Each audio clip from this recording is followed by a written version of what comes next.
Alrighty. Let's see here. You had anybody sign in on Zoom? Awesome.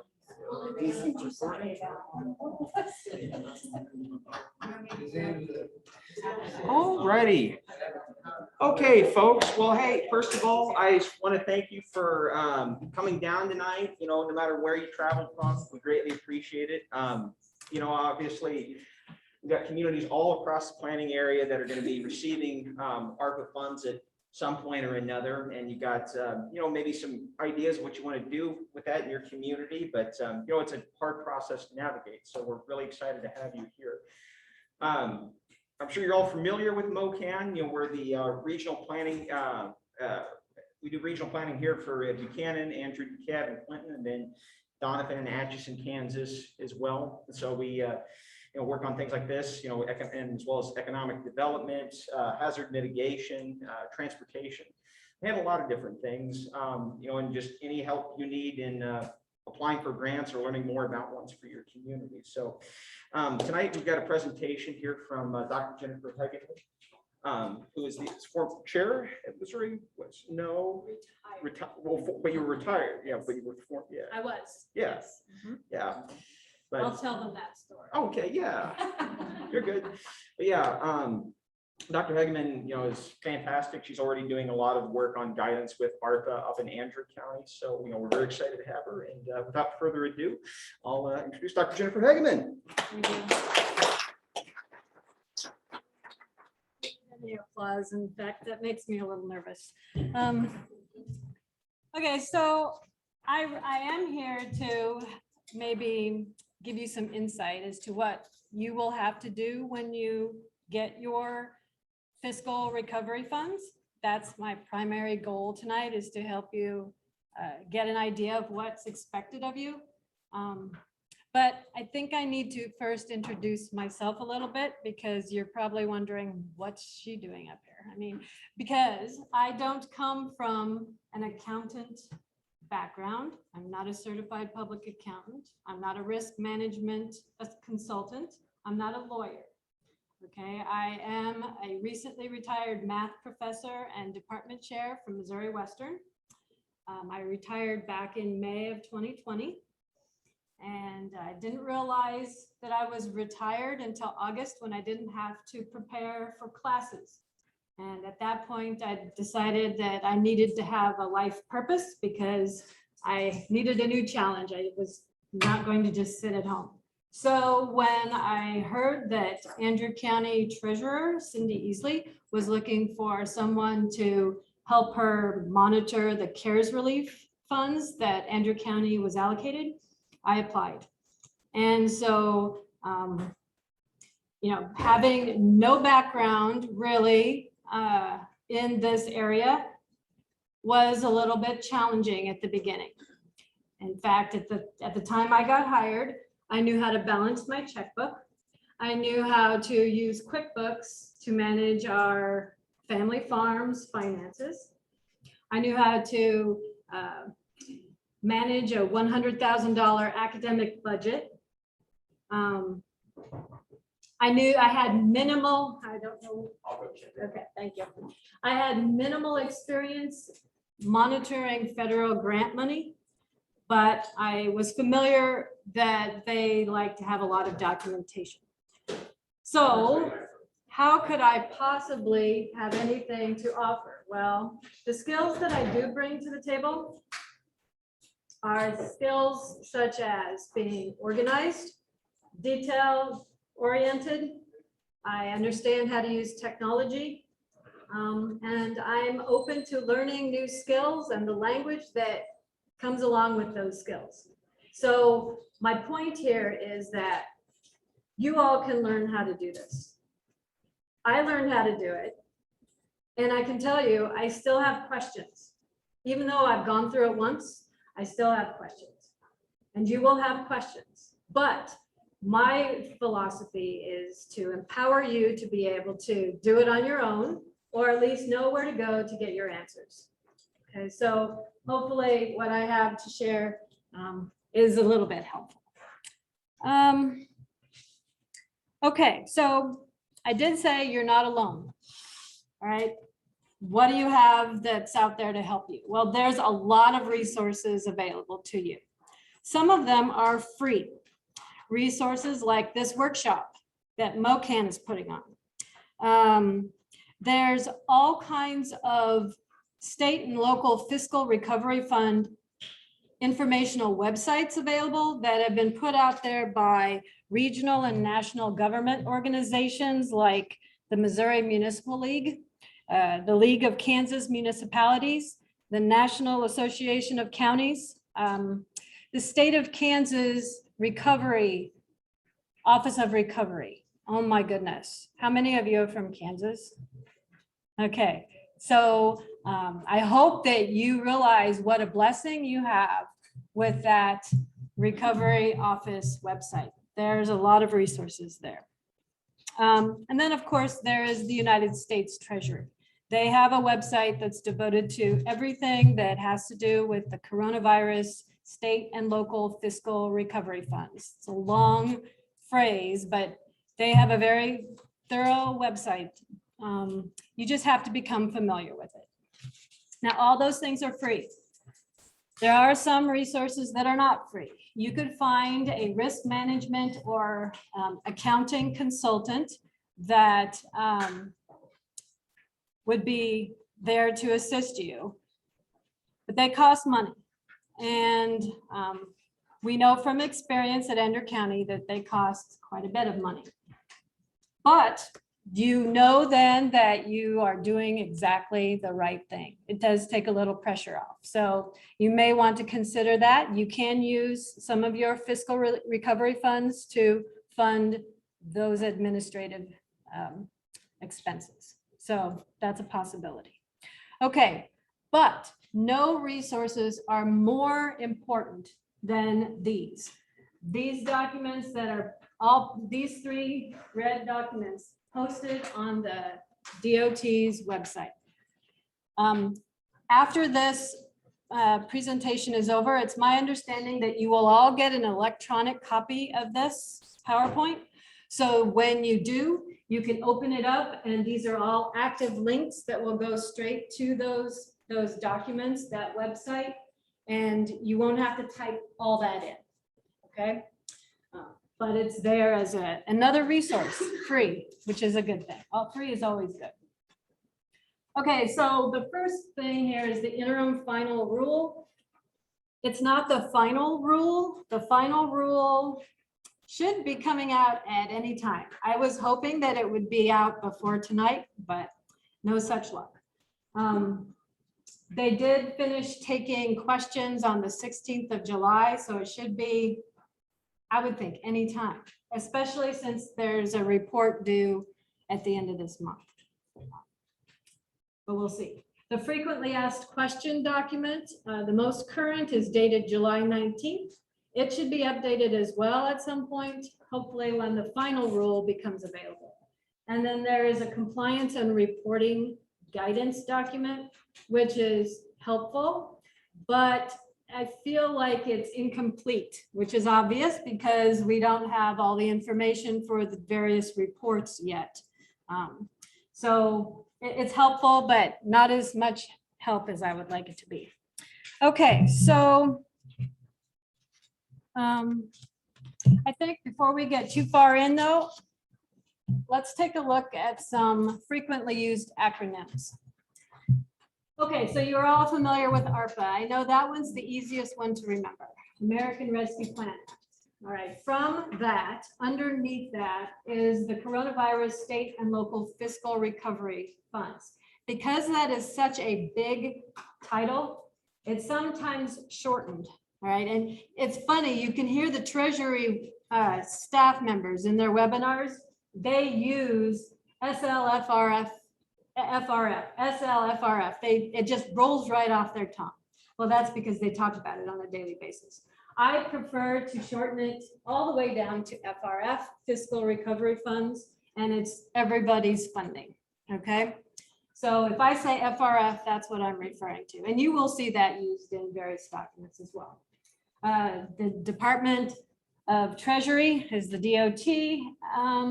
NEUs, that's the newest one that a lot of people have questions about. It's called, it stands for the non-entitlement units of local government.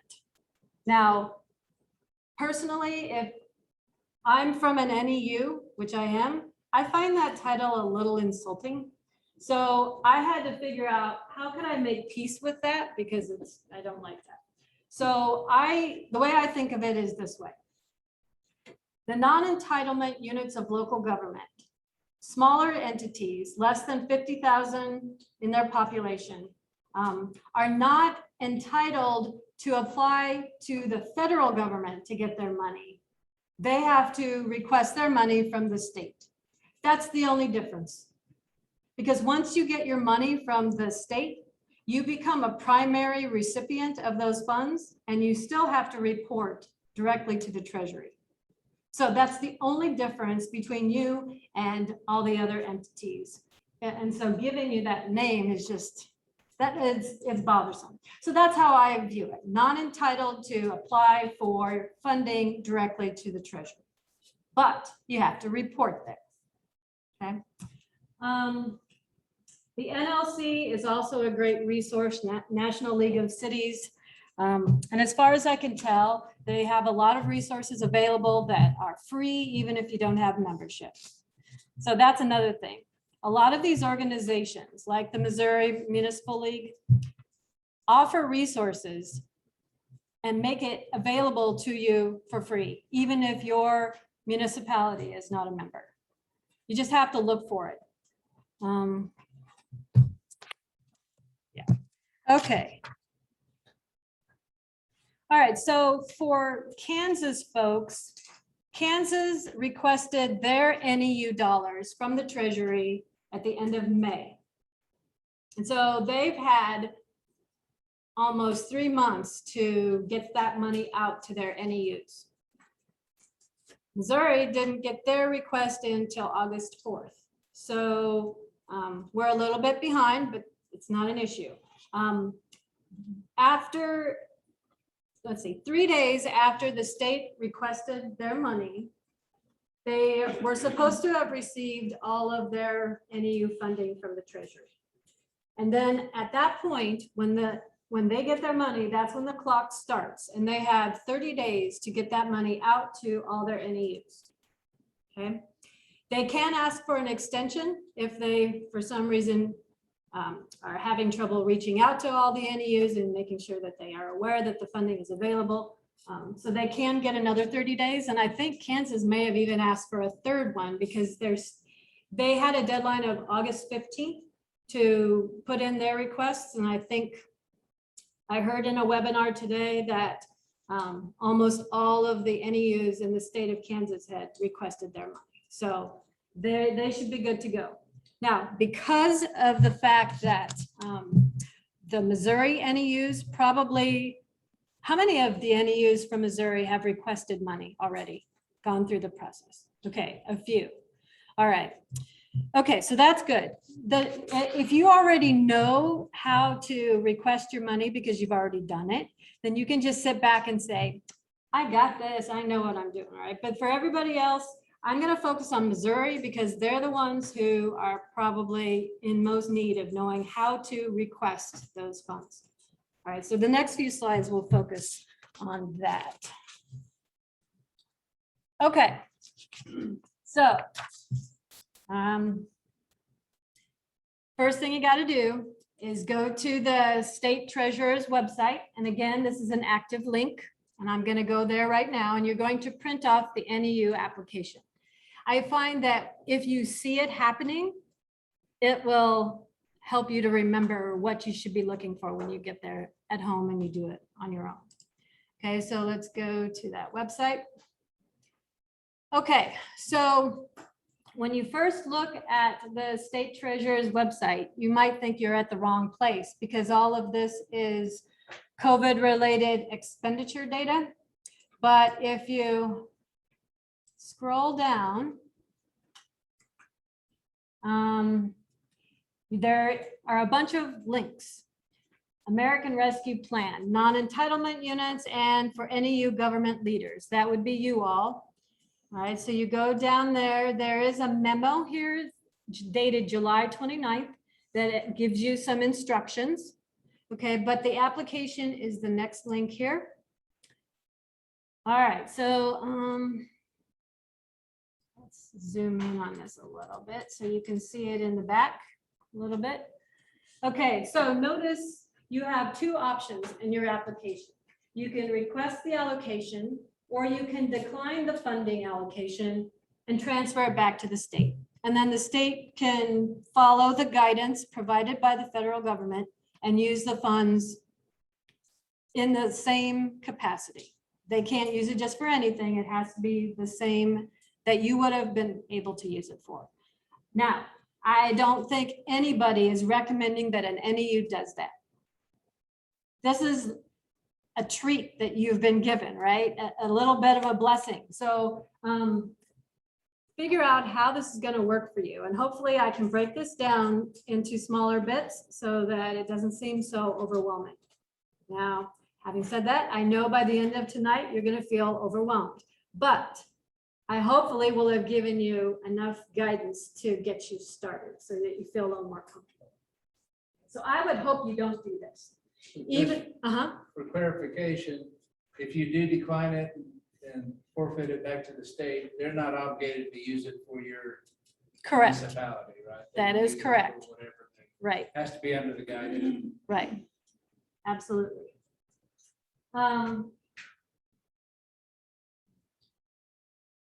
Okay, so even if you decline it, then you have to check that box, and then down at the bottom, you still have to sign section 3 here. Even if you choose option 2, you have some authorized representative needs to sign and date this, acknowledging that you don't want it.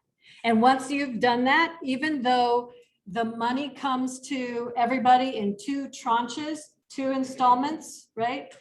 The first one would be now, and then the next one would be 12 months or so from then, okay? If you say no now, you can't get it later. You say no, you're out of it for good. Okay, so strongly recommend that you do not say no and turn it back over. Okay, so let's see. Okay, every local government needs to have a DUNS number. All right, so I've given you the link that you're going to use to go there. Now, having said that, if you follow the, let me go back out here a minute.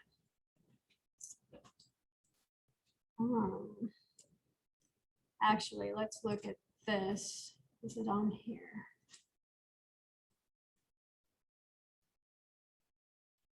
No. Okay, so let me show you it this way. Oops. All right, at the checklist. Is that the one? No, I know what it is. Sorry, I have looked at so many websites. I don't know if any of you have done a lot of searching, but you start to get like, where did I see that? I'm not sure where I saw that.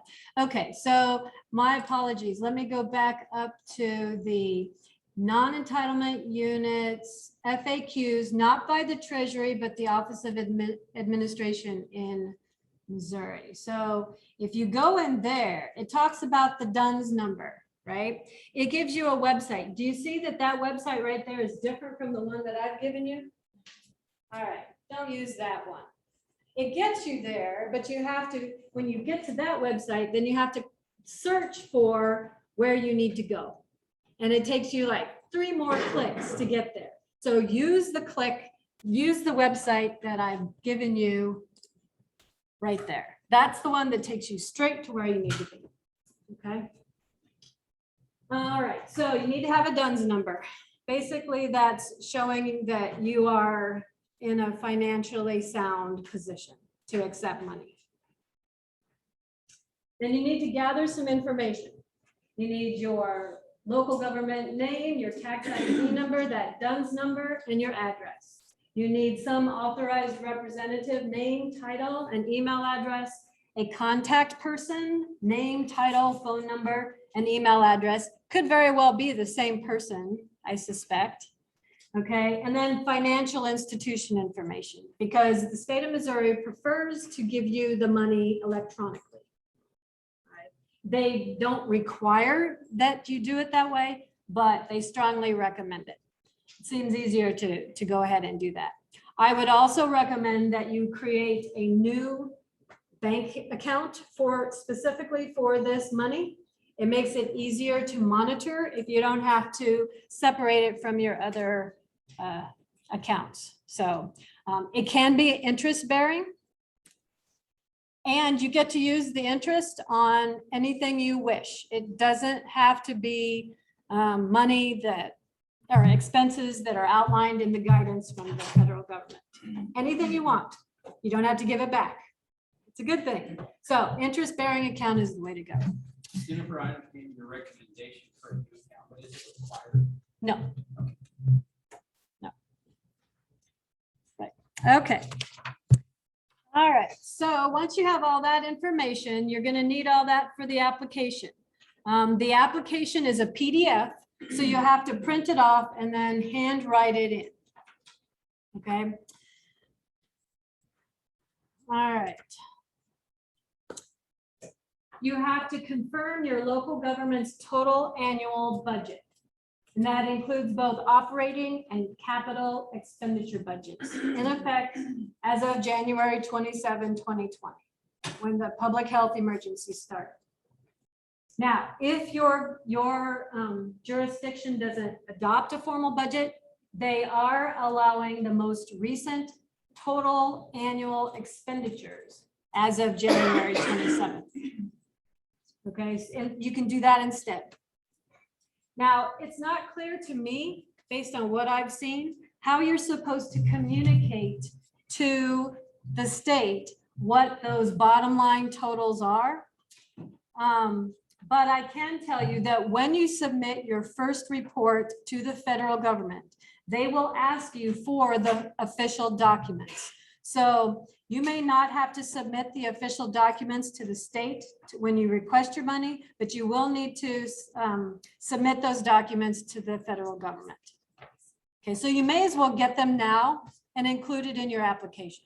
That's my opinion, because I hate doing things like twice and going back and trying to remember how to do what I need to do. So I would just do it now and be done with it.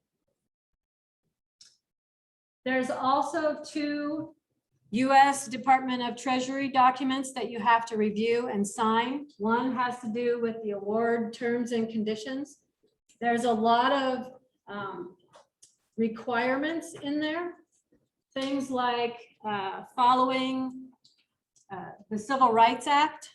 Well, that comes to this. The assurances of compliance with Title VI of the Civil Rights Act.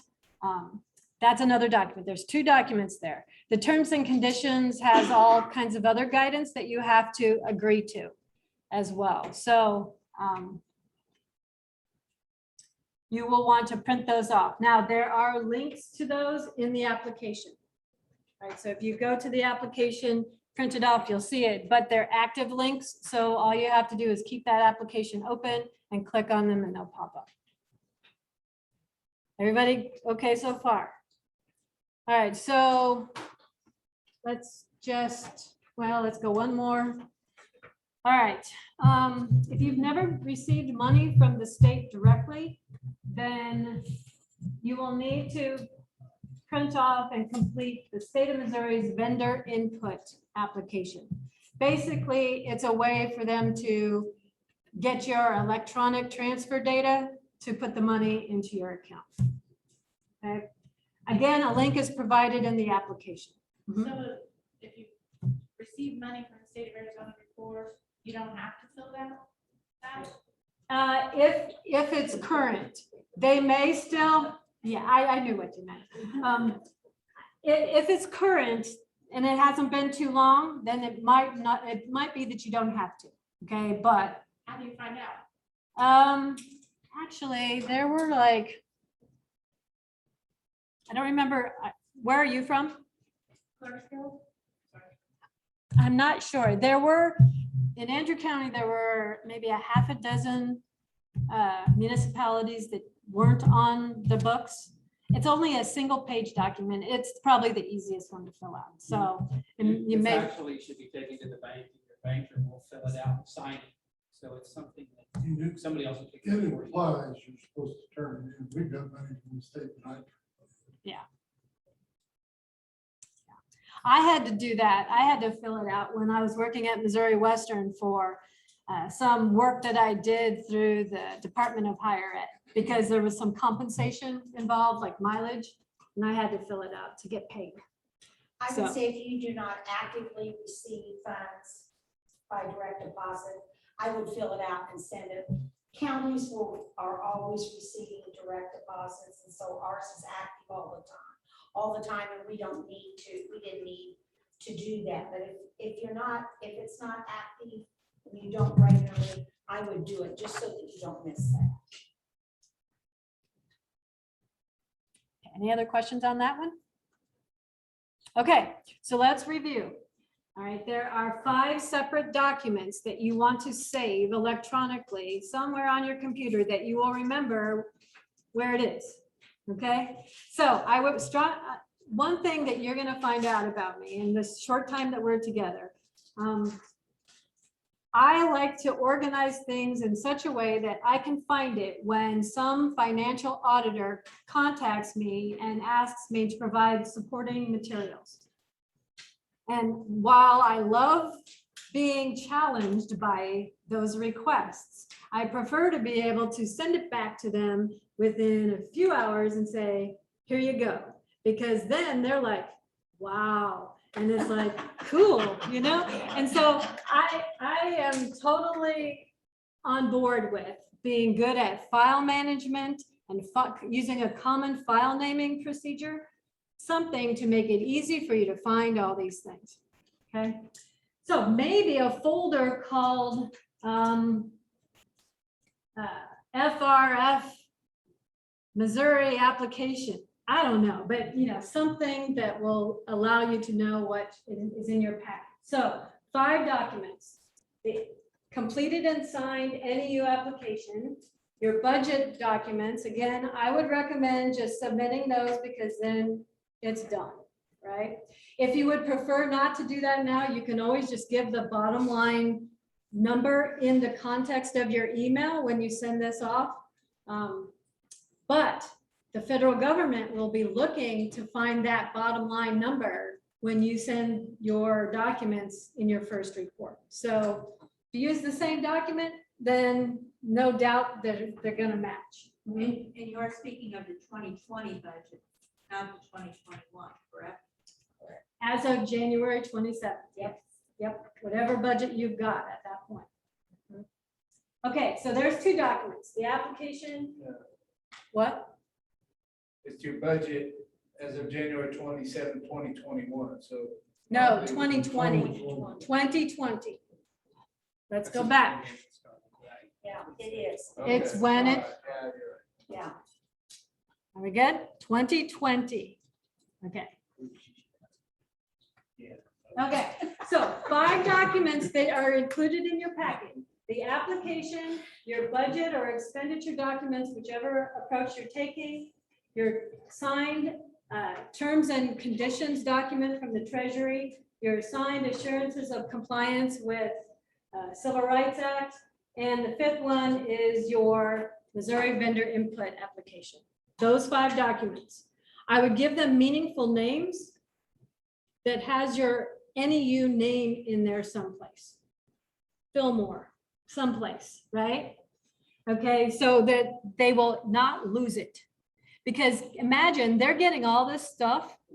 I can see them working away, getting a phone call, getting distracted, and not being able to remember where they were. So I like to make sure everything is named appropriately. But again, I'm a little OCD, right? I'm from a math department. So do what you wish. Okay, so you're going to attach those 5 documents to an email message to arpa@oa.mo.gov. And you need to do that by September 1st.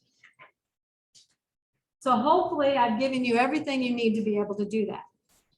And it'll be fairly Can easy. you anticipate receiving a receipt that was received? Because so far I haven't received nothing.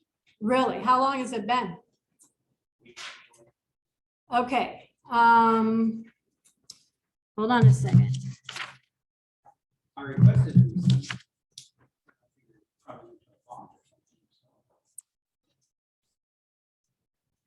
so. Okay, so they have 30 days from when they got their money to get you your money. But I haven't seen anything that says how long it takes them to get you your money after they receive your application. is So there- I don't even know. Would there be a penalty or a punishment if for some reason my email didn't go through and I don't find out till after September 1st and I have to submit it the second? Did you look in your sent folder in your email to make sure that there is? I have not. Look in your sent and save that to some special location in your email to document that you sent it off On that day. on that day. Gotcha. That's what I would do. Because I don't trust anybody. Well, that's not true. I trust my husband. Okay. Okay. So those 5 documents attached to an email, send it off by September 1st. All right, now, all those electronic documents, like I said, save them in a place on your computer where you're going to be able to find them, because you will need to include some of those items with your project and expenditure report that's due in October. Okay, so you'll want to be able to find those. Okay.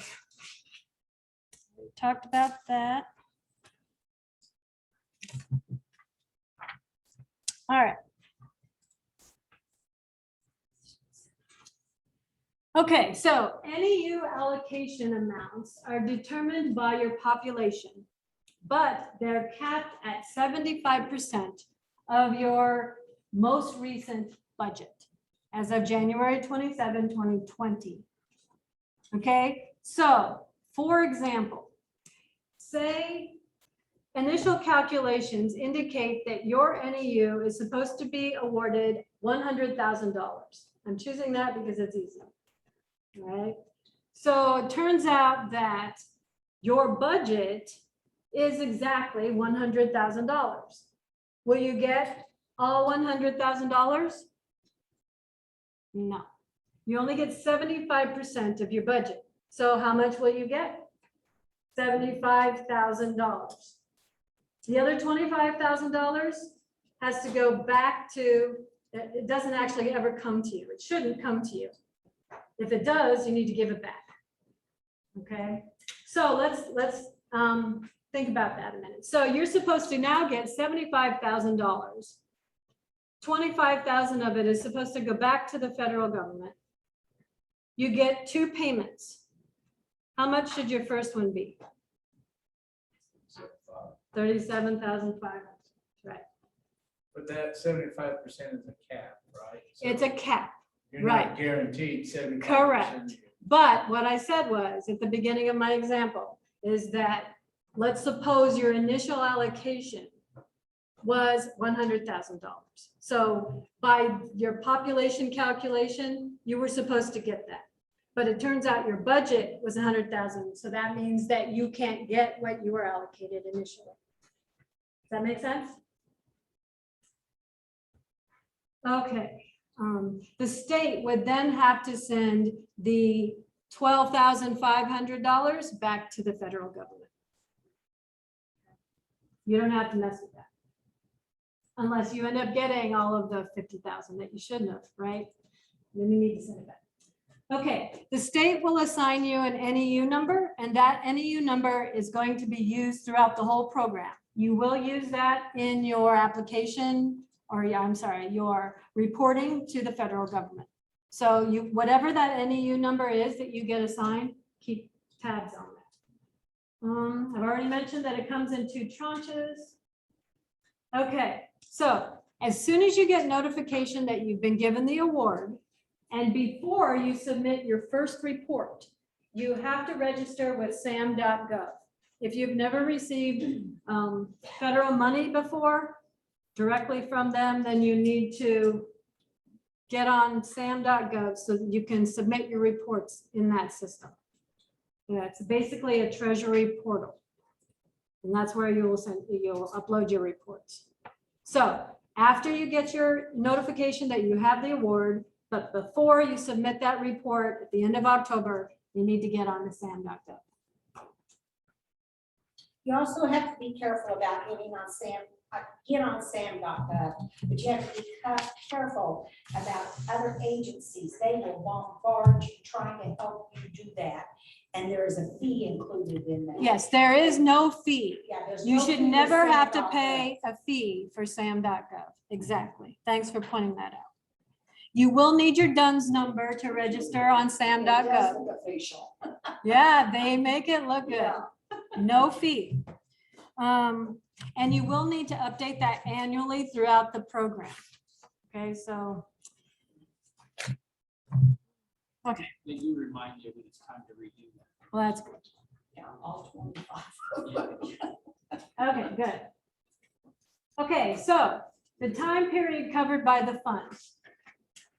You have to use your fiscal recovery funds for costs incurred or obligated, right? Incurred or obligated by yourselves from the period March 3rd of this year ending December 31st, 2024. So incurred is different from expended. Some of the projects are going to be very large and they're going to take longer than the period that ends on December 31st, 2024. It may be that the project's not completed, so you still have some money to pay a contractor to finish the job, but you don't pay them till after they do it. That would happen after the December 31st, 2024. So as long as it's obligated by the end of 2024, then you're fine. Okay, and then you have to have it all expended by the end of 2026. Now, having said that, there are a few allowable expenses that can be retroactive. For example, if you're creating a program that is going to end up giving money to households because of rent, mortgage assistance, maybe utility assistance, something like that. And these expenses were incurred by the household prior to March 3rd, 2021, but you, the recipient of these monies, didn't get the bill for those. It didn't come through the program, didn't come through and to make it so that it's your incurment. If you haven't incurred the expenses until after, that's fine. I did not say that well, so let me try it again. Okay, so you have a program, you're giving out money to households for, say, utility assistance. And these expenses were paid or not paid by the households prior to March 3rd. Okay, but you didn't get the application from the household till now. That's after March 3rd. You have agreed to go ahead and fund this household. The expense now is you have now incurred that expense. It didn't happen before. That was the household's problem, right? You've agreed to give the money to the household. Now it's incurred by you. Does that make sense? That's okay. Premium pay for essential work. That's another example. You can back pay people, and we'll talk more about that later, that are considered essential workers. And that the definition is a little different this time around than it was for CARES money. But you can go back and pay, there's a limit, but premium pay, additional compensation for those that actually was paid, would have been paid prior to March 3rd. But you wouldn't have incurred the expense of that premium pay until now, which is after, and that's okay. Does that make sense? Are you sure? If you did something like that, what about people? Well, That's a good question. What do you say? What happens if somebody left? And, so they aren't there to reap the benefits of that premium pay? That's a good question. I don't have the answer to that question. Might be a good one to write down somewhere and see. And like I told you, I'm learning something all the time. I'm never going to know all the answers ever, but that's a good question. We need to think about that. So somebody want to write that down from Andrew County? So I don't know. Okay. Okay. So are you sure that I've made that as clear as I can? And people need to be sure and track their time that they spend on this, because that can be administrative. Right, administrative costs for implementing this whole program, the cost to pay someone to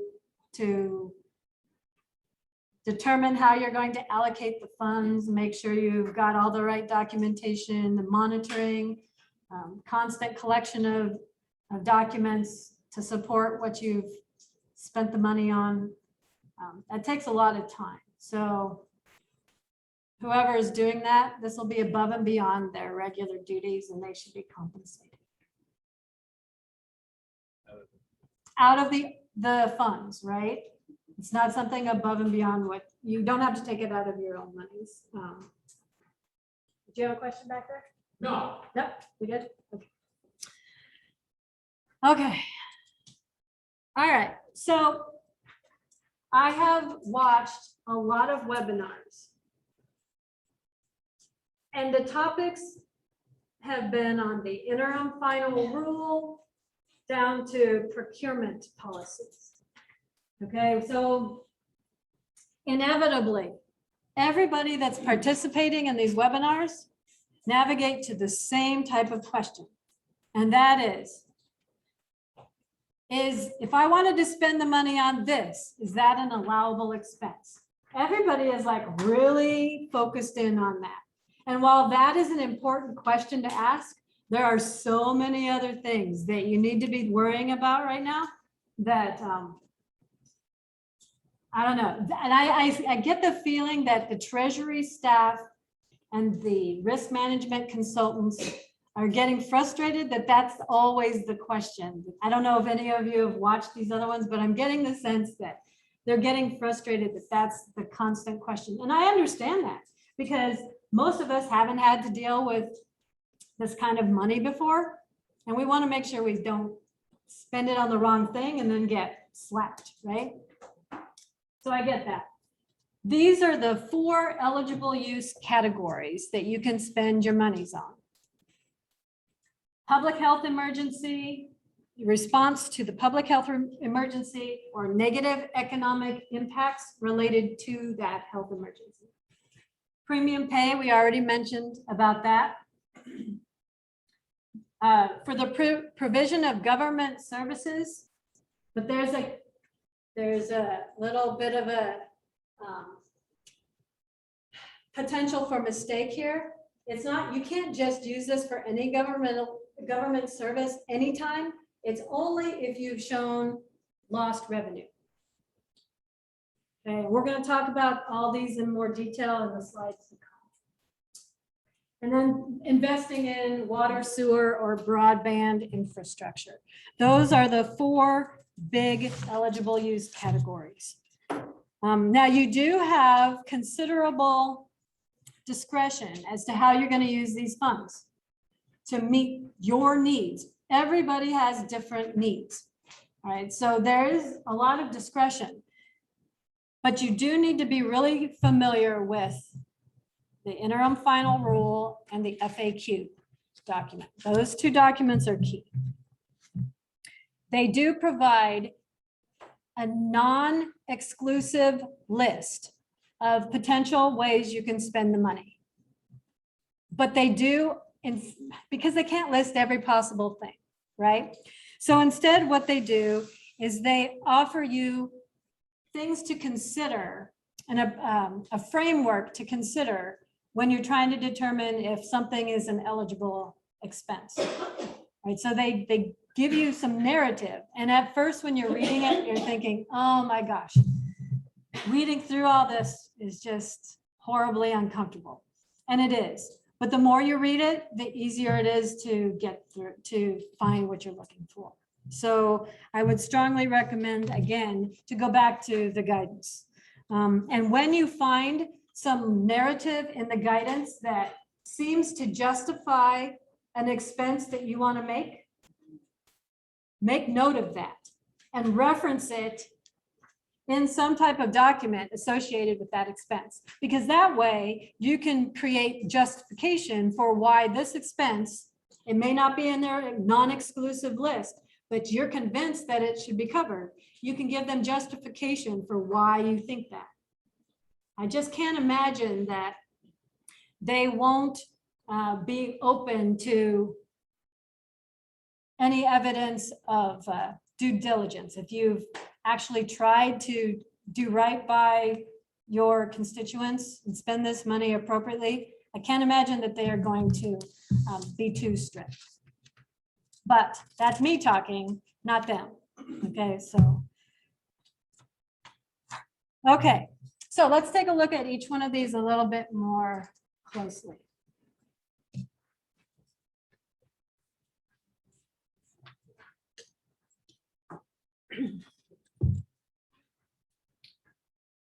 Okay. Responding to the public health emergency. Now, what I did was I went to the interim final rule and I looked at the pages that focused on the public health emergency. Now, I don't know if these are page numbers, but these are up in the upper left or right-hand corner of this document. That's a lot of pages, okay? But they are sequential. So it's really easy to find these pages if you look at those little numbers. All right, so if you look at this part of the interim final rule, you will see all the narrative associated with addressing the public health emergency. Okay, these examples that I've given are strictly examples taken from those pages. So those would be part of the non-exclusive list that they give. Does that mean you can only spend it on these that I've picked? No, that's just a few of them. Okay, so I strongly recommend that you go back to the interim final rule, these pages, and read the narrative. Okay, but that gives you an idea of what would be an allowable expense under public health emergency. Any questions on that one? Basically, if it could be spent, if you could spend the CARES money on it, you can spend this money on it. I mean, that's pretty much the same in terms of responding to the emergency. Okay. Same with negative impacts. Economic impacts. Again, the pages are listed down here. This is just a sample. Another example might be providing aid to impacted industries like tourism, hospitality. Okay, but there's a lot of different things in there. So I would definitely refer to the interim final rule. Something else that I might mention about all those webinars I've been watching. So the speakers get asked, is this an allowable expense? And they will hardly ever commit. They will say, well, generally speaking, yeah, probably, it could be. I'd have to get more information on that to make a final decision. They're not going to commit. Then they'd be liable, right? So it's good if you can become familiar with the narrative in the document so that you can then create your own justification later on. And I think that happened even when we hired an accounting firm to help us. They didn't want to commit to how we spent the money either. They would always say, well, if you go back to the guidance here, this is what it says. They won't come out and flat out say yes or no. I think it's really key when you told all of us to find, if you find 40 in that Mhm. document that you feel supports that expense, that you record that, you write that down, you use that in your explanation, Mhm. because you do have something from them to go back to Yep. them. Yep. It's the best way to argue. Okay, see, and I guess that's the mathematician in me. If I want to argue my case, I'm gonna have all my ducks in a row. And this is why I said that. I'm going to win that argument. That's my philosophy. I feel sorry for my husband. Okay. So Huh? you can record the hours you spend reading this stuff as administrative fees?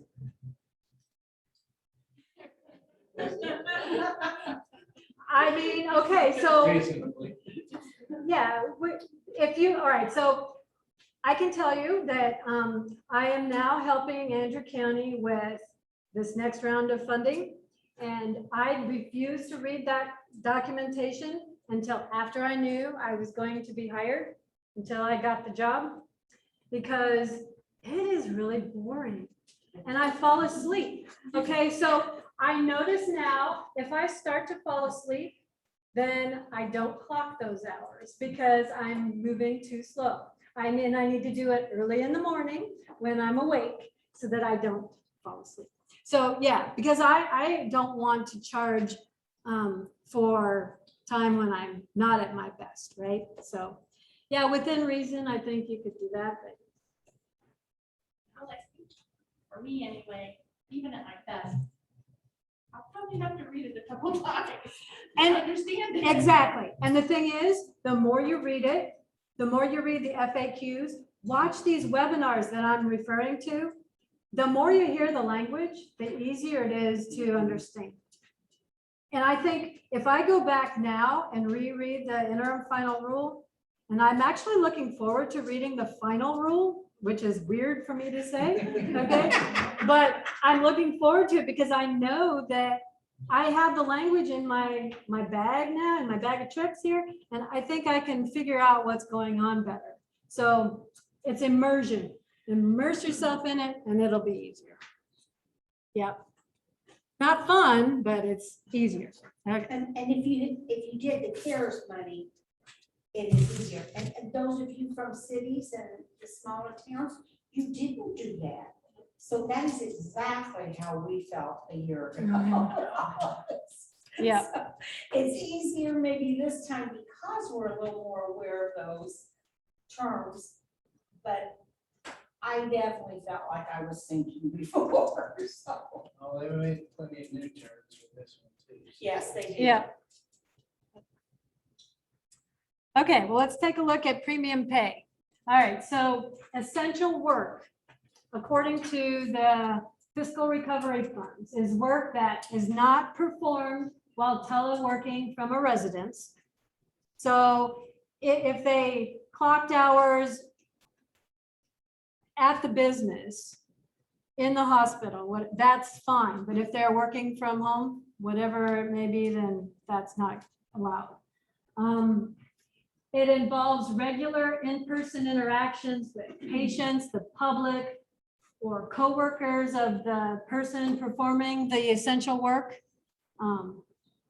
Handling of items that need to be cleaned or whatever it may be. So again, all of that's more elaborated in the documents, but that's their definition of essential work now.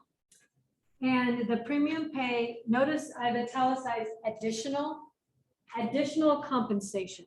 It's above and beyond what their normal hourly wages, up to $13 an hour. That's additional, but not to exceed $25,000 per eligible worker. Okay. And like I mentioned earlier, it can be used retroactively back to the beginning of the public health emergency. Okay, again, all the pages in the interim final rule referencing the premium pay are listed there. And just so you know, see, this is what I did with mine. I put little tabs on every section so that I can find it more easily. That actually has helped me quite a bit lately because, well, and I did that for all the documents. This is the FAQ document and then the compliance and reporting document. It's just so much easier than to try to flip through and figure out where they are. Okay. Any questions on premium pay? Except for that one. All right, so revenue loss, that's a big one. All right, so if you go into the interim final rule or the FAQ document, they give you a mathematical formula for how you can compute it. Now, I love that kind of thing, but I don't imagine most people do. So you can find formulas already or little calculators already created. And I've provided you links to those, and we'll talk about those in a minute. Okay, so you have to be able to determine your general revenue for your base year. That would be the year, the full fiscal year prior to the public health emergency. So if you collect taxes through the end of December, it would be the 2019 calendar year, right? That would be your base year. You figure out your general revenue for your base year. You need to find your average annual growth rate over the 3 full fiscal years prior to the public health emergency. And you need your actual revenue collected as of December 31st, 2020. So there's 4 dates here. That's because you can calculate the possibility of having lost revenue 4 times for each of those years. So at this point, you can do it for 2020 to see if you have any documented lost revenue. General revenue is defined to be consistent with the Census Bureau's definition. Because that's not something I am familiar with, I had to look it up. So basically, you cannot include refunds and other correcting types of transactions. You cannot include proceeds from the sale of investments, and you cannot include private trust transactions. Okay. And the general revenue by definition in this document excludes revenue generated by utilities. And the philosophy there is that this revenue is supposed to be generated from economic activity that can then be used for general government services. Okay, so generated by utilities, that's kind of like a pass-through, right? So it's not generated for the purpose of government services. It does include transfers from the state, but not from the federal government. So that means that you don't include your CARES money. If you got any CARES money through the last cycle, you don't include that as part of your general revenue. That makes me wonder, I just thought of this. So if you got it from your,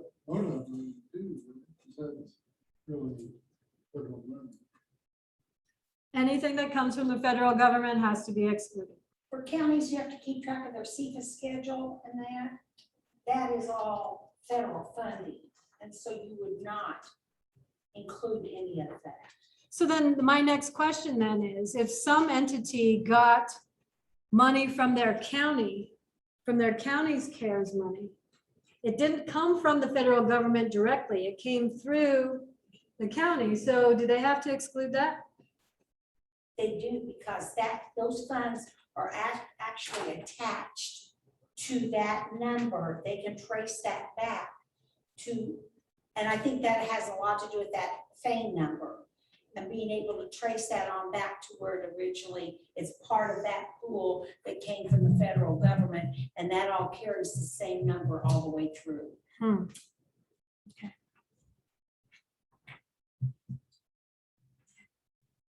Isn't the CARES money just federal money? Yes. It is. So, I mean, it's from a federal agency. Mhm. But the CARES money came through the state to the county and then possibly out to, Like as it has. yeah. Yeah, a lot of money you get Yeah. from the state can originate from the federal government. So you have to know which ones originate from. Okay, so going back to this, the fact that you can calculate the extent of your reduction in revenue at 4 points in time, you may find that in 2020, you didn't have any lost revenue, but you might have lost revenue in the other years. So you do need to calculate it each time. And as I said, there are calculators out there already created. And again, these are active links. The National League of Cities has an article that talks all about what you need to know to be able to calculate your lost revenue in an article. And then there's a link in there to a revenue replacement calculator that was developed by another great organization called the Government Finance Officers Association. It's a very thorough calculator. It's a 4-page spreadsheet. And it is very detailed to make sure that what you are including is the right revenue line items. Okay, so it's very thorough. If, however, you don't have that much detail and you have your base revenue, your average growth rate, average revenue growth rate over the 3 years prior, and you have your actual revenue, you can use a simpler calculator that the NLC has created, that you just put those 3 numbers in and you're done. Along with a date, I think. You have to put the end of your fiscal year. Wasn't there a fallback growth rate if you didn't?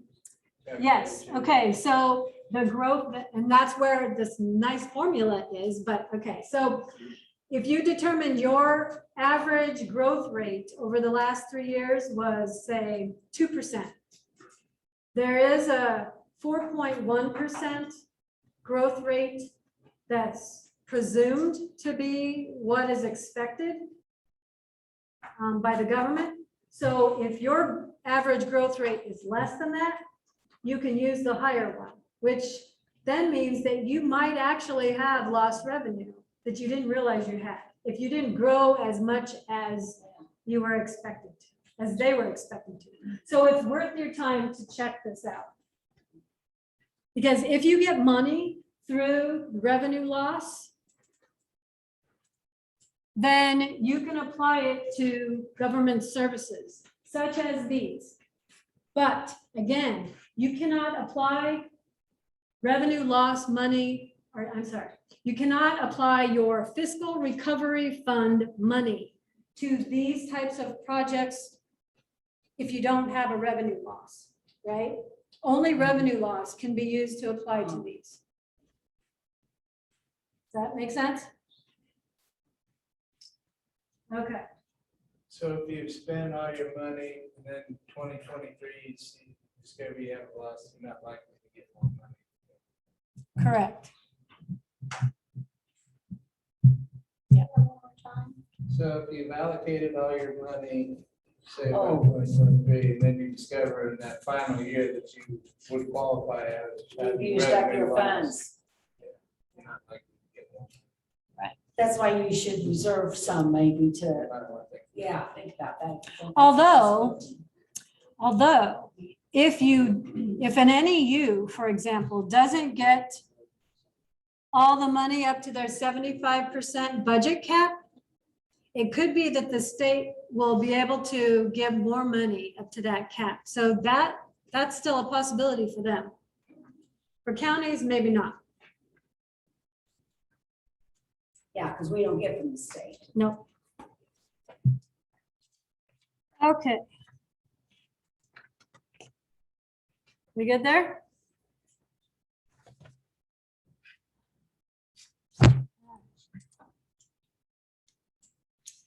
Okay, so there are some inappropriate uses of that refunded reduction in revenue. And that would be things like paying for interest or principal out of some debt that you have, replenishing the rainy day fund for your entity, or any other ineligible use of the program.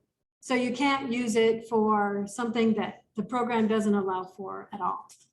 Okay, so having said this, you can, I think, get money into a rainy day fund by using any lost revenue for government services, and then taking the money that you would have saved if it's not a new program, right?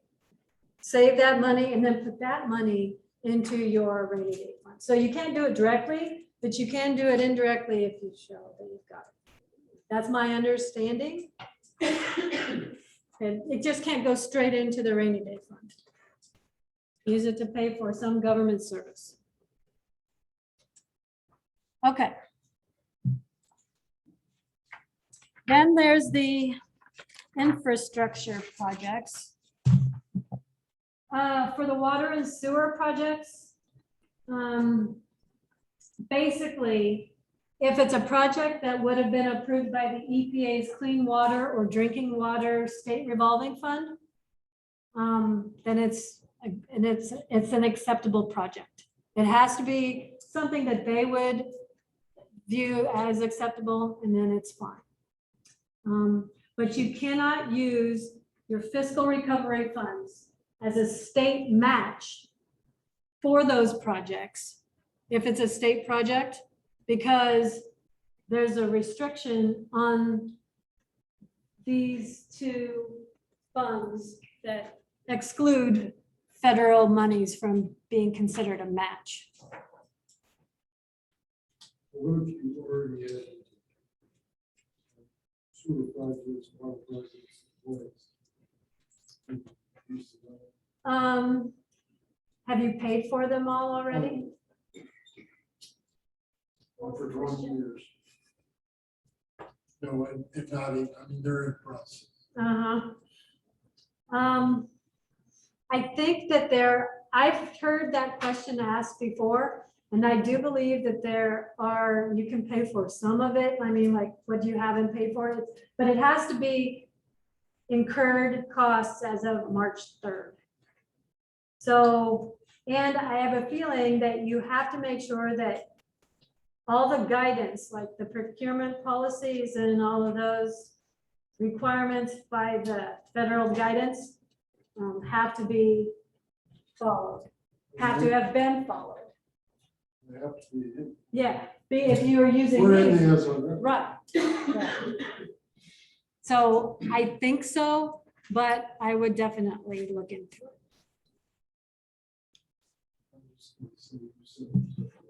Yeah, don't do that. Don't do that. That is the most scary thing, let me tell you. Okay, so broadband infrastructure.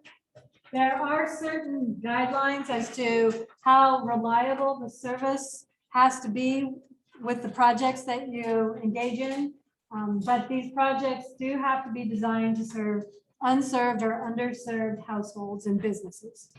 So again, there's a lot of documentation that talks about that. The pages in the guidance is right here. That is definitely above my pay grade, so I'll let the experts deal with that. Okay, ineligible uses. Cannot deposit funds into any pension funds. As I've already mentioned, you can't use the funds as non-federal cost share or matches, where that's prohibited. Now, having said that, FEMA has extended a deadline to the end of September. I haven't heard that they're going to extend it further. But all of their projects can be 100% federally funded. So if there's a project through FEMA, you might consider looking at that. And then for states and territories, it doesn't say anything about counties or any use. So this one is an interesting one. You cannot use the funds to directly or indirectly offset a reduction in net tax revenue resulting from a change in law. But it only says that that is applied to states and territories. So I'm hoping that maybe the final rule will elaborate on that some more. Okay. Okay, let's see, what time is it? I know you're getting tired. You want to take a break? Or do you want to keep going? You might need water. Feel free to get up and go get that, or Houston will do it for you. That'd be fine. I want to make sure we have time for questions at the end, because if I can't answer them, maybe there's one of you who will be able to answer, and I'm all for working together on that. Okay, so there is one other thing that I should reiterate. If your state, Kansas or Missouri, has some restriction on how monies can be used in their constitution, there's some restriction that's different from the guidance that has been provided by the Treasury for this program. You have to use the restrictions that are most restrictive. Okay, so for example, procurement. I think I watched a webinar this afternoon that was all about procurement policies. And according to the uniform guidance through the federal government, from $10,000 to $250,000, those expenses that fall, those projects that fall within that range, that the 250,000 is the threshold for a certain type of bidding process to hit. Okay, but if your jurisdiction has a $100,000 threshold for that kind of bidding process to kick in, then you have to go with yours. So you may want to compare yours to the federal government's and consider rewriting your procurement policy, because then you will benefit from that. Have you seen anything in the webinars? So like, it's my understanding that the state of Missouri has a statute that prohibits giving bonuses. So the premium pay, was that considered a bonus and not be eligible? Anything about that? I have not, but that is a definite concern. So one thing that I did talk to a Kansas representative today from Senator Roger Marshall's office, and she mentioned to me that if any Missouri NEUs had questions about things like that, that you should reach out to your senator's office, because they are getting lots of information that we don't get. So she referenced Senator Blunt. Okay, just something to think about. That is another good question. Maybe you need to add that to our list. Okay, the next few slides will be quick. All right. Reporting requirements. All right, so you've got your money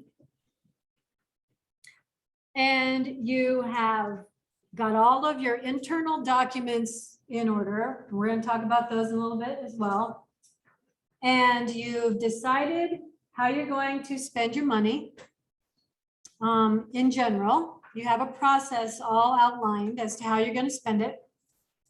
And maybe you've started to allocate those funds. NEUs, that's all the cities, the smaller cities, less than 50,000 population. You don't have to report until October 31st. An initial project and expenditure report. And unfortunately, the user guide for that particular report has not been put out by the Treasury yet. So we'll just wait. I mean, what are we doing? What, we don't have money. You don't have money yet. So, and it very well may be that by then you will have just got your money and you have no idea what you're gonna use it for. So that's cool. You will probably have to put in a zero somewhere in terms of how much you've spent or allocated, or I'm sorry, or obligated. Right, so, then you only have to submit your reports annually after that through 2026. And then one last closeout period, March 31st, 2027. But I was wondering about this. What if an NEU spends all their money well in advance? Do you have to keep submitting reports? You know what? Based on my experience with the CARES money, the answer is yes. Which is really kind of silly, but. Okay, so if you're an NEU, you only have that one report to submit. And your first one's not till October 31st. Okay, and it's done annually. Okay, if you're a metropolitan city or county, metropolitan city in this case, populations below 250,000, receiving less than 5 million. That would be all the counties in the room.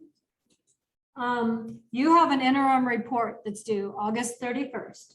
And again, if you haven't allocated any of your money, it's going to be a very easy report to give, 0, right? And you also have to do the project and expenditure report. Your initial report is also October 31st, and your reports are due annually after that as well. So really, this is the same. You just have that additional interim report. Okay, so that would be, like I said, all the counties in the room. If you're a metropolitan city or county with populations less than 250,000, receiving more than 5 million, that would be St. Joe, then you have the interim report, just like the counties did. You have the initial report of your project and expenditures on October 31st, just like the others, but your subsequent reports are quarterly after that. So you have to do it more often. But be grateful that you're not one of those really large metropolitan areas, because then they have a third report to do that sounds awful. And I'm really glad I live in a small county right now. It's all based on evidence-based interventions. And you have to provide a lot of research documentation. So while this seems crazy and awful, it's nothing. Enjoy it, embrace it, okay? It's all gonna be good. Okay.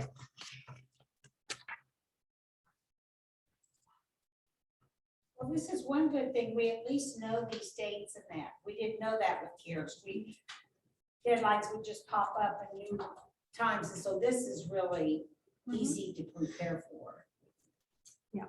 Since you're doing it. Okay, so this is where all your reporting guidance will be. I've already given you the link to the compliance and reporting document. This is the web page where there's everything that has to do with reporting from the treasurer. Okay. This user guide is available, and this focuses on the use of the Treasury's portal for reporting the interim report and that project performance plan report that you don't have to worry about. Now, you might be tempted to say, I'm an NEU, I don't have to do either one of those reports. I don't need to worry about this. Not true. There are a few things in there that talk about basic reporting in the portal and how to navigate the portal. And you still need to know that. I'm hoping that they'll include that same instruction in the user guide for the project and expenditure report. But in case they don't, you have to look here for how to navigate the portal. And so that is not out. I mean, can you see what that involves yet? Is that This, I can hear, yes. You can there. This is a live link to that document. So I thought that the reason that the SAM's number was going to play into all this, that the reporting would be done through SAM's. Does that appear to be? Yes. It does, okay. Okay. How many of you have, well, I don't know that most of you haven't got your money, so. Did you do your identification? Did you go through the identification process, ID.me, to gain access to that? That's it.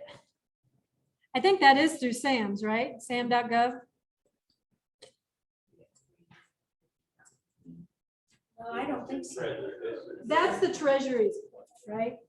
Yeah, no, sam.gov is basically making sure that you are not debarred and unable to receive funds from the federal government.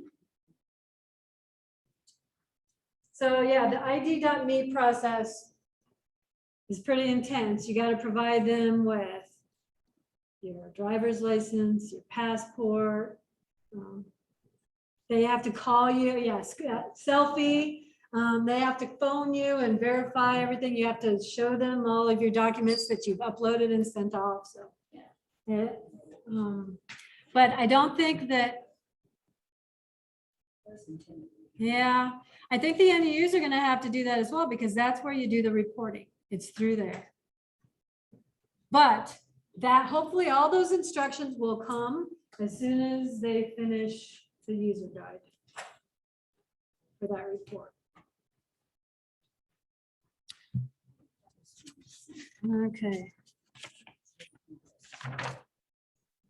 It was. Okay.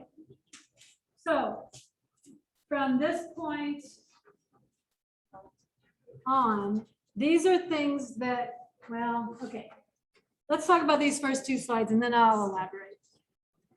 According to the compliance and reporting guidance, I took the quote directly from there. The data elements for the project and expenditure report, the one that everybody in the room has to complete, will largely mirror those used for reporting the CARES Relief Fund. Okay, so when I read that, I said a little, yay, because I understand how to do that. But then I started reading further and it's like, yeah, this does not sound all that similar. I mean, there are some similarities, but we didn't have anything that we called a project under CARES. That's a new word. I mean, we all understand what a project is, but it's a different term. So I was trying to think, we did have things that might fall under projects. All of these expenses all went to the same purpose, one unique project purpose. And so we could give that a name. That makes sense. Probably we, the recipient, will have to create some type of identification number associated with that project, use some common numbering system. Every project has to have an expenditure category attached to it. I'll show you what those look like here in a minute. You need some type of description as to what the project will look like, will be. It could be anywhere between 50 and 250 words. So you're going to have to explain, justify, and then the status of completion. Has it not started, completed less than 50%, at least 50%, but not finished and then completed? Okay, so let's take a look at this guidance. Okay, I said expenditure categories. If you go back to the appendix at the very back, let's see if I can zoom in. Okay, so there are 7 categories and 66 subcategories. You have to find the one that most closely describes the project that you're documenting. Okay, they have some special notation. The stars, when you see a star, that means that particular expenditure category has to also include information about how much money was allocated towards evidence. What's the wording? Evidence-based interventions, that's it, okay? You have to actually spell it out, how much money has been used towards evidence-based interventions. But you don't have to worry about that because you aren't doing the project plan, right? Project performance plan.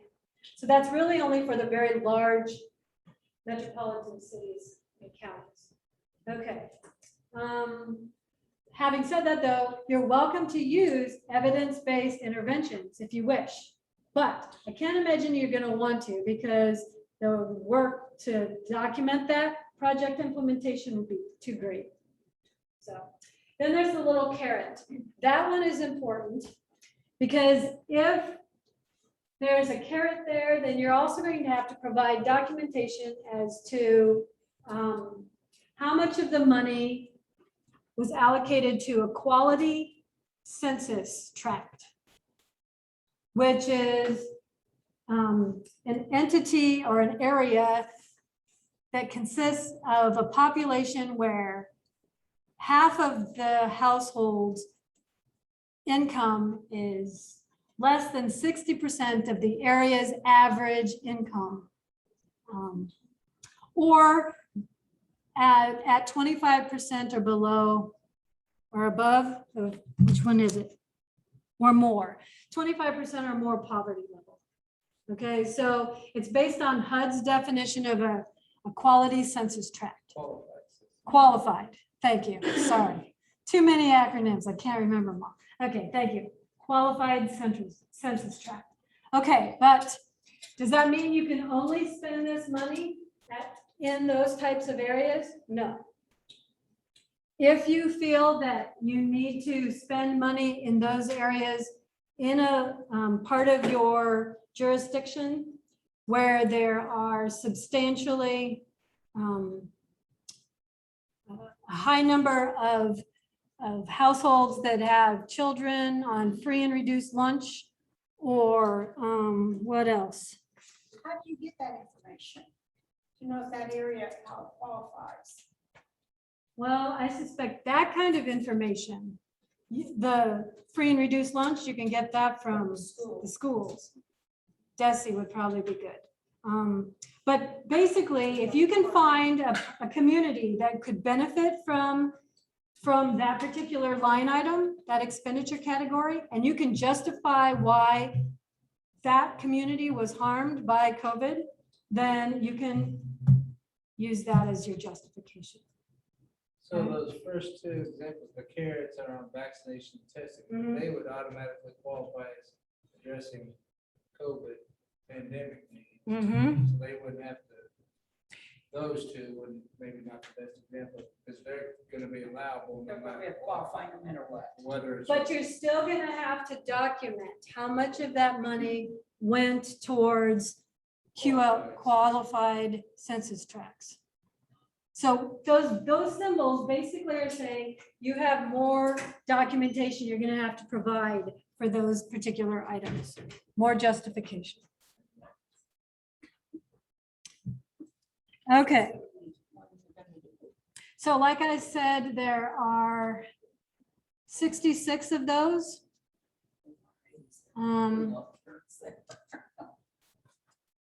Yeah, I think that's enough of that.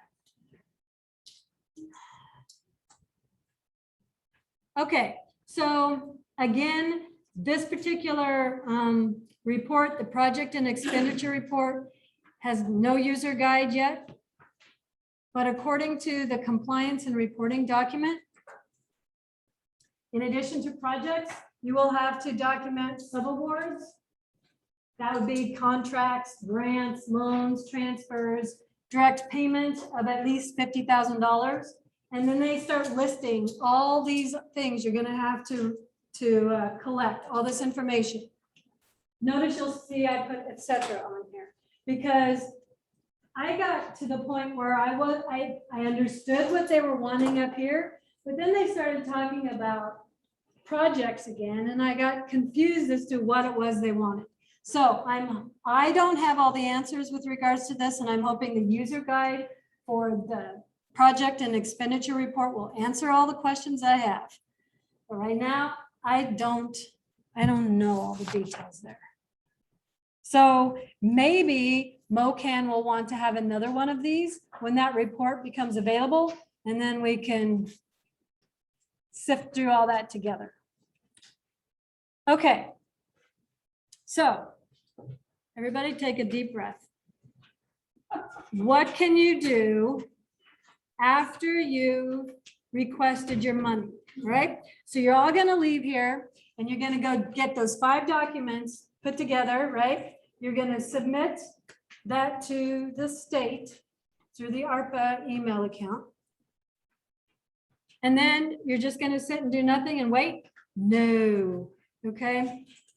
This is what you need to be doing. To meet compliance for the federal guidance, you have to have a lot of documents, some procedural documents put into place. If you have them, great. If you don't, now's the time to put them together. So one document that you need is your internal control procedures. How your jurisdiction handles money, reconciling accounts, paying bills, record keeping, checks and balances. Yeah, okay. Procurement policy. You've got to be able to indicate the process you follow in implementing competitive bidding. And as I mentioned, I watched a webinar today that was all about that, and I'm going to give Kansas a pat on the back because it was put on by their Office of Recovery, and it's very thorough. It was put on by a risk management firm that they've hired to help all their NEUs. So if you can find that website and watch it, Office of Recovery, Kansas, Google that. Send Google, and you can just look down for webinars, you'll see it. What was that again? Office of Recovery for the state of Kansas. And it'll bring you to their main web page, and then it'll ask you what you are, and you can figure it out. Okay. But there's a webinar that was dated August 18th, that's today, that's all about the procurement policy. And they do say in that webinar, this doesn't have to be a 17, 18-page document. This can be a 2-page document. You just have to make it very clear as to what it is. Okay. And they tell you what needs to be in it. They don't say it has to be a good procurement policy, you just have to have. That's pretty much what they said. But they do tell you what needs to be in it. And there's four items that have to be in there. And if you make sure those 4 items are covered, it doesn't have to be long. And then your decision-making process, some document that says what that is, how you handle conflict of interest, should it arise. Anything that describes how you function. You want to put it down in paper. You may do things and just assume that, well, this is how it's always been done. And that's not going to be good enough for compliance. You're going to have to put it in writing and save all those, because my guess is somebody along the line is going to ask you to produce it. And you need, and then, so make sure you put a date as to when that document was created or updated so that you can say, yes, I had this in place before I started handing out the money. It doesn't have to be before the March No, date. nope. In fact, they know that a lot of NEUs are probably not going to have these formal documents. So they expect that you're going to be working on them now before you start handing it out. Yep. Okay. Also, you can start thinking about how you're going to administer your money and the organizational structures of that. Okay, so you've got to figure out how you're going to assess your jurisdiction's needs. including soliciting input from internal and external stakeholders. You've got to determine who's going to administer and monitor the use of these funds. The types of allocations that you're going to award. Are they going to only be internal to your governmental, your local government, or are they going to go external? You have to decide what type of money, what type of allocations you're going to make. And then the process, if you go external, and even if you don't, if it's internal, how are you going to decide who's actually going to get the money? So notice those all say document in bold. Everything has to be documented. Write it down. And so what that means is electronic is best. Write it down, save it with a name that makes sense so that you can easily find it later. Honestly, once you have this done, then it's a piece of cake because you're going to keep referring back to those documents and you're going to make sure you follow them. That's basically what it's there for. It's to make sure that you're true and honest with the money and you're following those documents you set out. Okay, so you don't deviate from that. You just need to stick to those. If you decide to go with a grant program where you accept applications, there's a lot more you have to think about. So you have to identify what the criteria are for who should be applying and then the criteria for awarding those funds. You want to have a timeline for, okay, so when are you going to collect applications? How long after you've published those applications? How are you going to communicate that those applications are available? How long do you have to leave them out there to give people a chance to apply? What are you going to do if not enough people apply? At what point do you need to know what the results are? How long are you going to take to make the decisions, right? So you need to have a timeline. Then that application process, you've got to have an application. And inside of there, you're going to probably want to have some type of documentation explaining to those potential subrecipients that they are going to be expected to be held to the same terms and conditions as outlined in your terms and conditions that you signed and submitted to the state. So it's a trickle down thing, right? You just signed the document saying that, okay, I am agreeing to these terms and conditions. Then anybody you pay, you give money to, if it's a grant or a vendor or a contractor, they're going to have to comply as well. Most of you towns and cities probably have an attorney that you're familiar with, and I definitely have them review the applications as far as completeness. Because you don't want to put your town or city in a liable position that they're going to have to repay these funds if whoever you grant it to is deemed not qualified.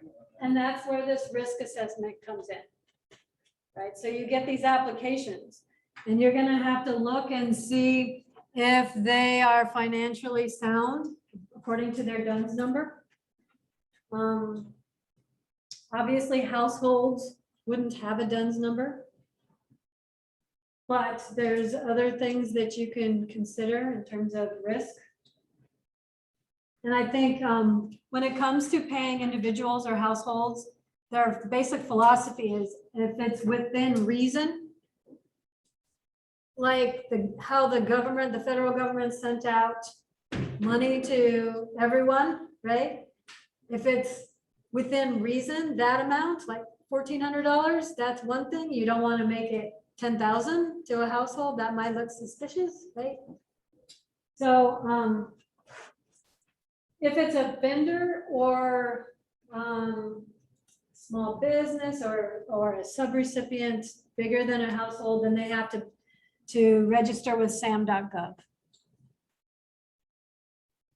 But all of this, you can start thinking about if you're going to do a grant. And the thing is, remember that Office of Recovery website? There's webinars on that.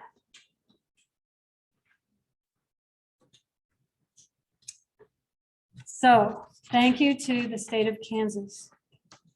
They've done a fine job of helping their NEUs.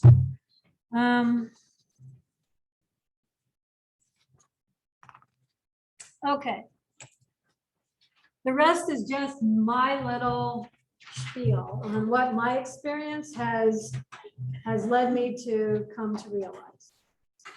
Getting through the CARES money, these are what I would consider my best practices, okay? I don't know that they're necessarily best practice for everybody involved with federal grant compliance and monitoring, but it seems to work for me, okay? Read and reread the guidance. Watch webinars, immerse yourself in the language. Be proactive.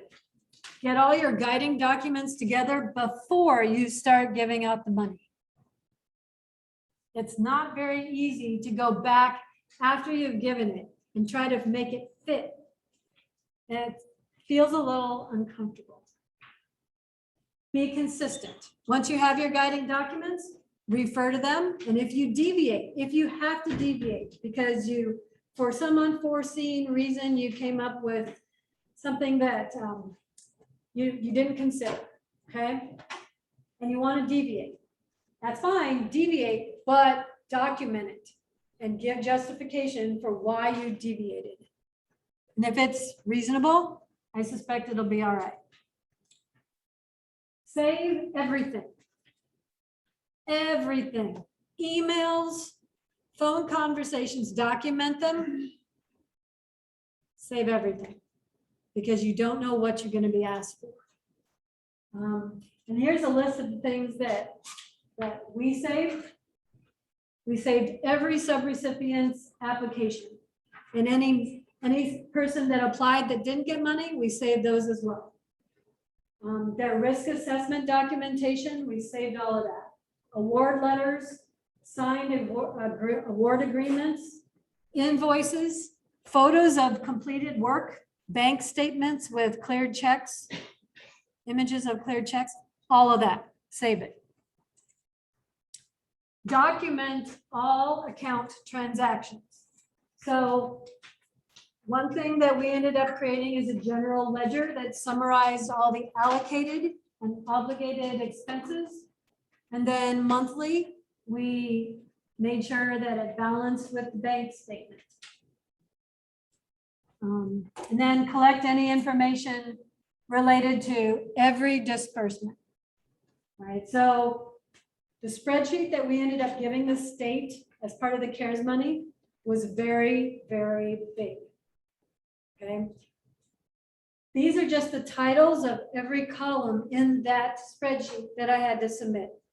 The date of the disbursement, the reference number, the check number or the electronic transfer number, the disbursement amount, the vendor subrecipient name, tax ID number, DUNS number, vendor recipient contact name, phone number, email, subrecipient amount requested and how much you actually funded, their invoice number, the expenditure category, the one that was at the end of that guidance document, cost description, that's going to be your justification, and if it was an expense that was deviating from your procurement policy or whatever, your internal control documents, there's a spot for special notes to include that. That is a lot of stuff. But again, once it's all started, once you have that spreadsheet started, you just do it every month. And I would do it monthly, even though you don't have to report, but once a year. Oh, don't wait till the last minute. Ugh, that would be awful. Yeah, just do it monthly, get into the routine, because if you do it frequently like that, you will remember what you did the last month. If you don't, you will forget. At least that's what I found. Okay. So, yay. We got done 15 minutes.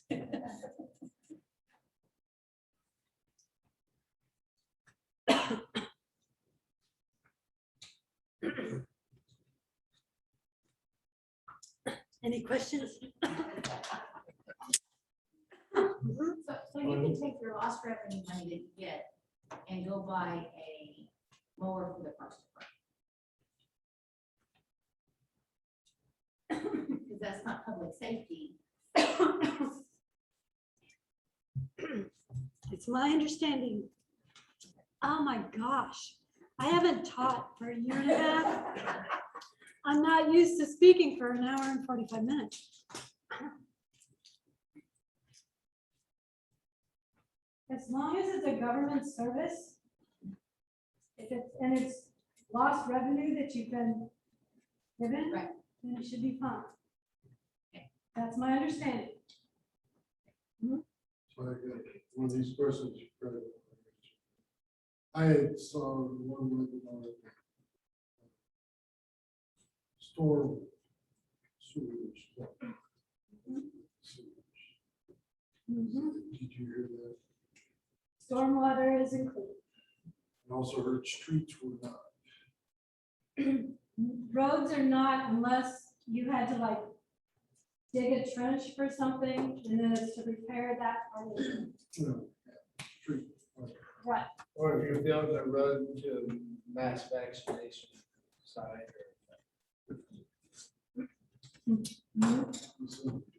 So I Old Town, on that verified identity, I don't know, should it be the mayor, the elected official? The city clerk's just the hired help. Or should it be the mayor's identity, the one that's? Well, whoever ends up being that person is going to be the one that has to submit the reports. So, Okay, that's what I wanted to Yeah. know, if it was okay. Yeah. Okay, and actually, there's 3 people that you have to identify in that system. The first one is the administrative person, the admin, and they have control over everything. okay, Then the next one is the contact person, and that's primarily the person who creates the reports based on their definition. And then there's the, oh my gosh. yeah, I remember there was 3, okay. Yeah, I Because in can't, my mind, on the application, I was gonna have the mayor as the administrator, contact person, city clerk, but she'll be submitting the reports. so she also. might actually have 2 roles then. It can be the same person with Yeah, 2 roles. okay. Yep. Sounds good. Huh? So I just got confused when you were talking about that I.me and passport. What is that? And Once you get your money from the state, you should be given instructions as to what you need to do. And you said something about a passport? Maybe I don't have a passport. Well, do you have one of the, there's other proof of identification. Okay. That's the one I use. You've got the real idea. Yeah, that one would, I don't. oh, You think they'll need that since they're gonna be reporting to the treasury? Mhm. I wonder about that. We had to do that to apply for our money, the counties did. But That's then the you also- process we had to go through to get our money. Cities, the smaller cities and towns do not have to go through that process to apply. but you'll probably need to go through it so that you can submit reports, because from what I can see, because I went through it all, that's where all the reports would be. I don't have, there should be templates in there, and I'm hoping that the templates are really helpful. Because I really prefer to use their template, and I know I'm getting all the information I want. So hopefully, all that will become clear once you get the money. And if not, then we'll work it through together. It would be nice to have one of these where everybody brought their own laptop, and we could just do it right here. My experience with the government so far is they're not good. Actually, this is pretty clear. Compared to the CARES money, this is a lot better. Lot better. Were there any questions from the Zoom? Didn't have any. Oh. So did I just really overwhelm you? That's how. I was trying to simplify things. I was hoping that you would not leave that feeling that way. I don't It feel just like I can't was be helpful. successful. Well, I'm just glad you were here, so we know what we're getting into, because we had no idea. It really is a great opportunity, and I don't think it has to be as scary as all of these webinar people have made it sound to be. And I think what is the problem with webinars is that they know they only have an hour, and they have 45 minutes before the question and answer session. And so they talk really fast. And it's just, I prefer to watch those after the fact because it's too stressful to watch during. It's just too speedy. And so when I heard about this being 2 hours, I thought, that's gonna be so much better. We can go through this a little more slowly and make sure that people don't get overwhelmed. And I hope that I was able to do that a little bit, but I'm not. It was just. Well, I was just, how did you guys determine how you're gonna use the?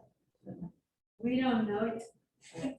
I don't think but we have had a meeting with NEUs from our county. Just a preliminary meeting to let them know how to go about looking up their money, get their money, the checklist and just basics, just an overview. So you're not at the expenditure categories yet? No, I'm gonna tell you, everywhere I go for meetings and that, they encourage you to go ahead and apply to get your money. However, they do encourage you not to spend it right away. Don't get carried away because we do not have the final report yet. yeah, and we have plenty of time. There is plenty of time. CARES was much different that way. And so everything that I attend, I was at a MAC meeting which is Missouri Association of Counties last week. And when they spoke on this, it was, do not get in a hurry.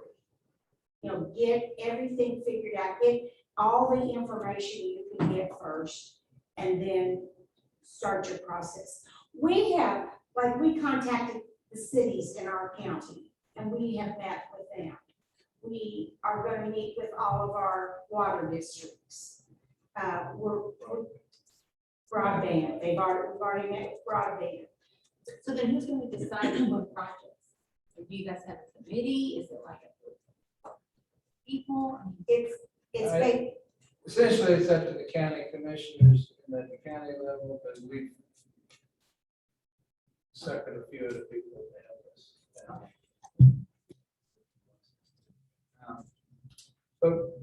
But that meeting that she mentioned with the towns, the municipalities within the county, and then the water districts and the internet providers and services, we're going to document all that because that shows that we've done our due diligence in reaching out,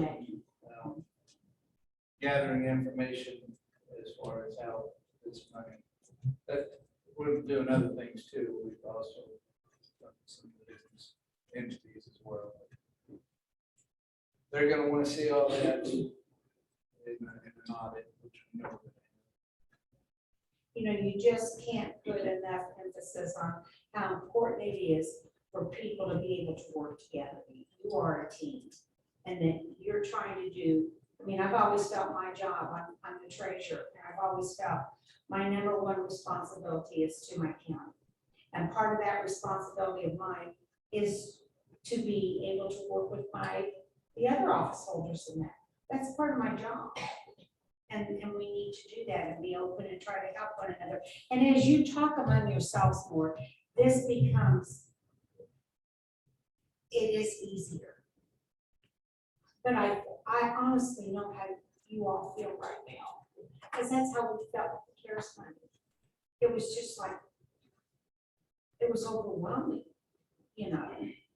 And Well, and I mentioned it before, so don't, and I don't know that we had any, Jennifer had anything on it in here, but if, at least for the entities in Andrew County, if you get back and your city councils or town councils, if they need to know that administrative expenses, because it's gonna take a lot of work. Whoever's doing this, it's gonna take a lot of work, and you deserve to be compensated for that out of these funds.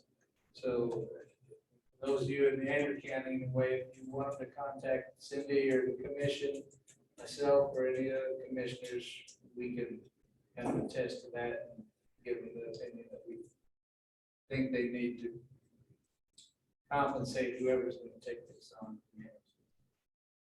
Does anyone come out at these county meetings or any of these suggested how they're gonna allocate between these expense categories? Looks like what we're doing with the fire money is going to be one for, there is, for some, we have some sewer stuff, but, and it's in the committee state, right? So it's a different council. But have they been coming up of allocating across these categories? We got quite a bit of money and based, I think, on poverty rate and COVID, they calculate it. But doesn't seem like it's going back to quality census, qualified census tract. I didn't know if it's kind of wide open. Well, it's ultimately up to your city councils or your county commissions. They have to find rules. Right, but I mean, right now it's in the committee in there.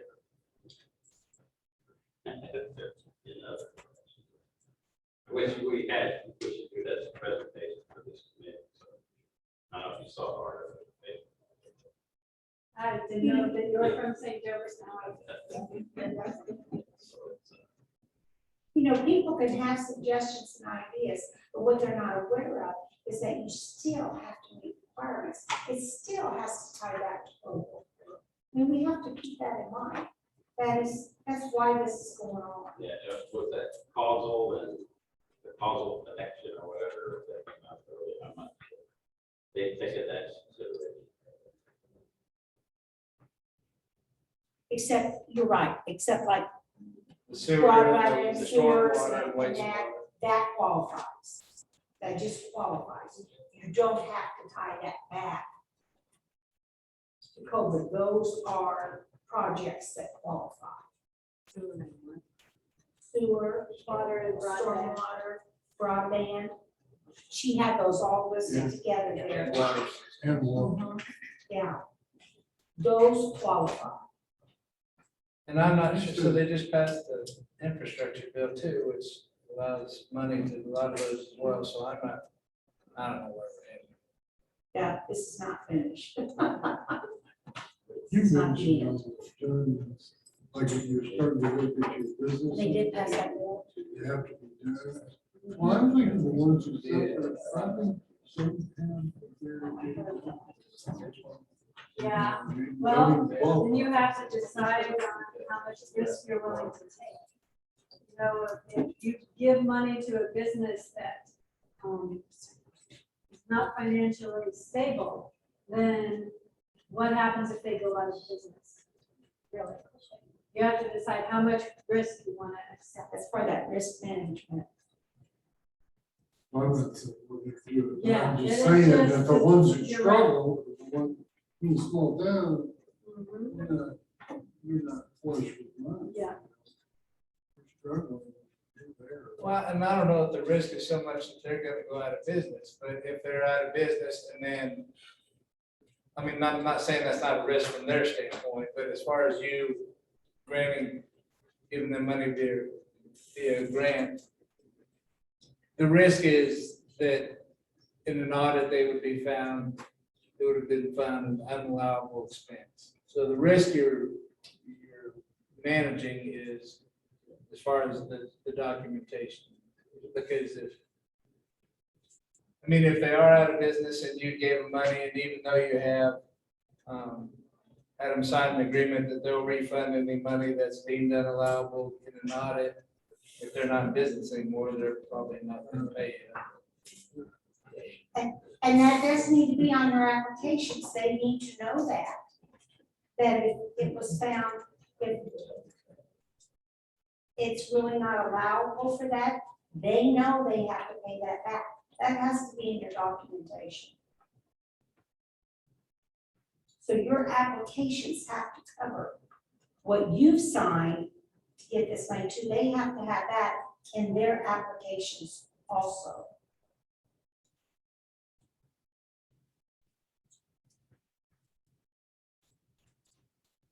Thank you for coming out. I know that.